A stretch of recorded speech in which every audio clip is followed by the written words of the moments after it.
Hello and welcome to Around the World today. I'm your host, Terry Davis, and it's great to have you with us as we kick off a brand new chapter in our series.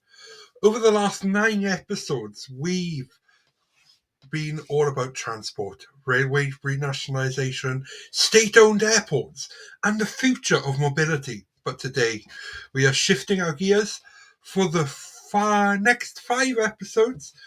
We are going to be exploring something a little different. We, yet no less fascinating, we are diving into the world of the British overseas territories and crown dependencies. Now, some of you might be wondering, what are the British overseas territories? What are the crown dependencies? How are they connected to the UK? What role do they play on the world stage? Well, that's exactly what we'll be exploring in this episode. We'll also look at how things in these regions differ and the sometimes complex relationship they have with the United Kingdom. We'll be talking about the histories, the role they play today, and what challenges they face as we move deeper into the 21st century. So let's get started.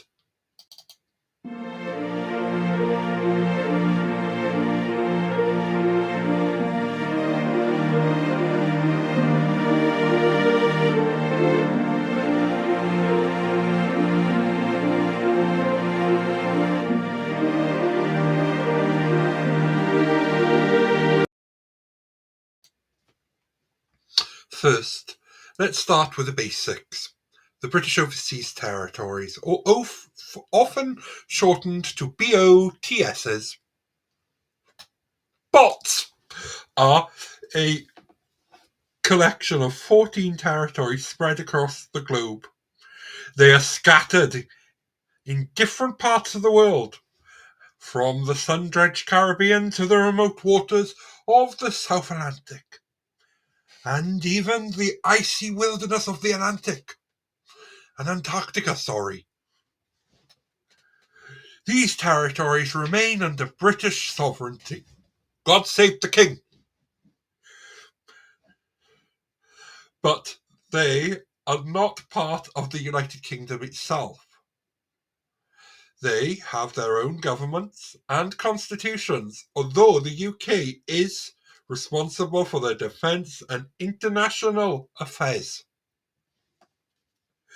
In contrast, we have the Crown dependencies, which include the Channel Islands, Jersey and Guernsey, and the Isle of Man. Unlike the overseas territories, these regions are much closer to home. Located in the waters around the British Isles, they also have a unique relationship with the UK, as they are technically not part of the UK or the British Overseas Territories. Instead, they are self-governing possessions of the British Crown. And while the UK is responsible for their defence and international relations, they have significant autonomy in managing their own affairs, practically their own legal and tax systems. Now, let's take a little closer look at the British Overseas Territories first.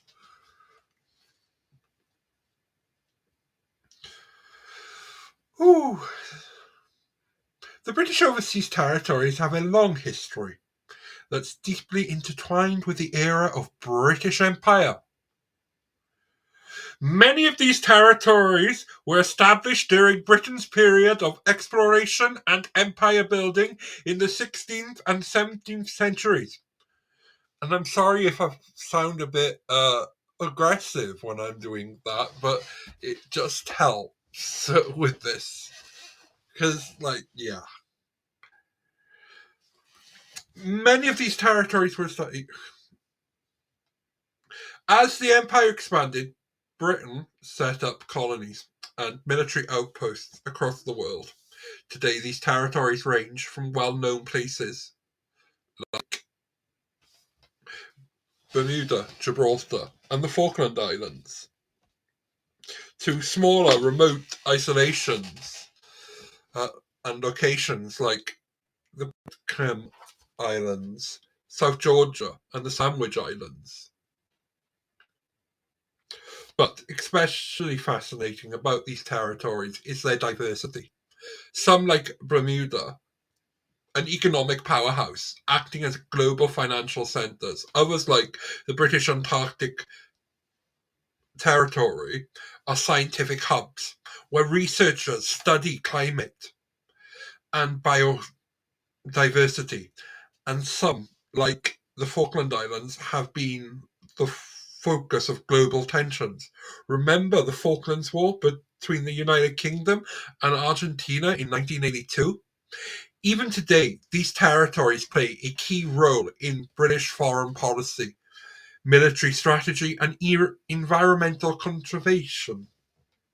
But despite their differences, they all have one thing in common. They've chosen to remain under British sovereignty, even though many former British colonies have gained independence during the 20th century.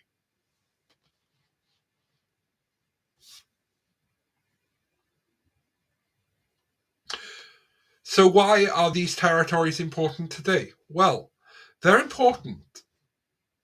It can't be broken down into several key areas: strategic, military value, economic significance, and environmental protection. Take Gibraltar, for example, strategically located at the entrance to the Mediterranean Sea. Gibraltar has been a key naval base for the UK for centuries. It controls access to one of the world's biggest shipping lanes, making it of huge global importance. We'll be looking at Gibraltar in a later episode. The Crown dependencies, the Channel Islands and the Isle of Man. Now, that we've got a handle on the British overseas territories, let's switch gears and talk about the Crown dependencies. Specifically, the Channel Islands and the Isle of Man. Unlike the British overseas territories, the Crown dependencies are not remnants of the British Empire. Instead, they have a unique history dating back to the feudal era of the Middle Ages. The Channel Islands, for example, were once part of the Duchy of Normandy, and their connection to the British Crown goes all the way back to William the Conqueror in 1066. Do you know, I remember learning about 1066 and William the Conqueror in school. My history teacher, lovely woman, Miss Hanford, I'm actually friends with her on Facebook, but it's quite shocking. But lovely woman. I always remember learning about and castles. It was like the first year of history. Anyway, the Isle of Man has its own ancient history with the, oh gosh, Trinod, its legislative assembly claiming to be the oldest continuous parliament in the world. Both the Channel Islands and the Isle of Man have a distinct constitutional status. They are self-governing jurisdictions with their own laws, tax systems, and elected governments. However, they are not sovereign nations, and the UK retains responsibility for defence and international relations. Their economies are largely built on financial services, tourism, and e-commerce. And in recent years, both the Crown dependencies and the British overseas territories have attracted attention for their tax regimes. Many of these jurisdictions offer lower tax environments, which has led to them being labelled as tax havens. That's tax havens. By some critics, this has prompted debates in the UK and internationally about the role of these territories and dependencies play in global financial system.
Now let's dig a little deeper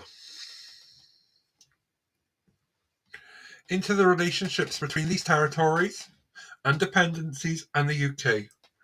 While they enjoy a high degree of autonomy, they still depend on the UK for certain key responsibilities. The most obvious is defence. If a territory is under threat, it is the UK's job to step in. The Falklands War is the most famous example of this, when British forces defended the Falkland Islands from Argentine invasion in 1982. But it's not just defence. The UK is also represents these territories and dependencies in international diplomacy. They are not recognised as sovereign nations. They rely on the UK to negotiate treaties and represent their interests on a global stage. This can sometimes lead to tensions. Practically, when it comes to self governance, some territories like Gibraltar and the Falkland Islands have regularly debated the level of control they want to maintain over their own affairs, while ensuring they remain linked to the UK. But it's not all smooth sailing. These regions face significant challenges. Many of these territories are vulnerable to climate change, partially the low-lying Caribbean islands, which are at risk of rising sea levels and increasingly powerful hurricanes. Others, like the Pitcairn Islands, face related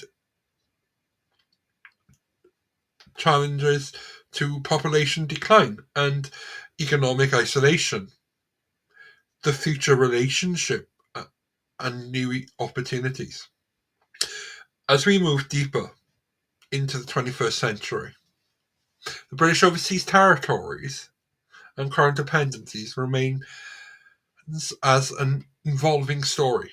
These are ongoing debates about their constitutional status, their role in global finance, and their responsibilities in combating climate change. But one thing is certain: they continue to play a key role in shaping Britain's global influence, even as the world around them changes. Over the next few episodes, we'll dive into some of these regions. We'll explore Bermuda's role in the financial hub, Gibraltar's strategic importance, and how territories like the British Virgin Islands are dealing with the effects of climate change. So stay tuned as we journey through the world of the British overseas territories and crown dependencies, uncovering the hidden stories and connections that link these fascinating regions to the UK.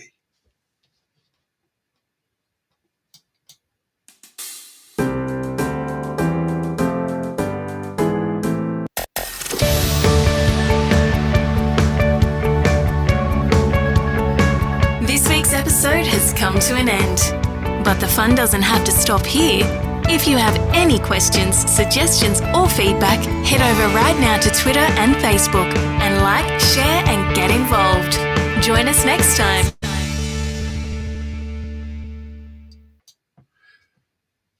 I'm Terry Davis, and this has been Around the World today. Make sure to subscribe so you don't miss the next episode, where we'll be taking a deep dive into Bermuda. Until next time, thanks for listening. Thank you for listening to Around the World today. Don't forget to subscribe and leave a review on your favourite podcast platform. Catch new episodes every week and stay connected with us for more global insight